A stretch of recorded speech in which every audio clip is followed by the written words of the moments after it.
يجيلك أي مرض مناعي في أي وقت لو عندك الحاجات دي. لو على طول الوقت عندك حساسية والتهابات في جسمك مبتخلصش، لو بيطلعلك خراريج كتير في جسمك طول الوقت، في انتفاخات في القولون وانت عايشة بيها وفاكرة ان هو ده العادي،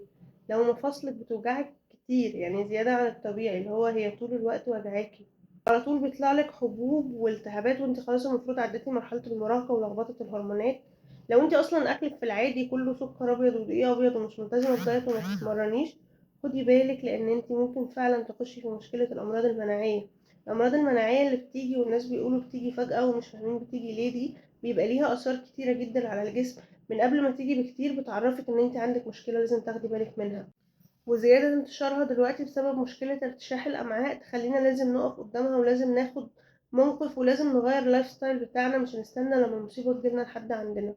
اكتبيلي في الكومنتات لو عندك أي عرض من الأعراض دي وبيتكرر معاكي وهرد عليكي وأقولك تعملي فيه.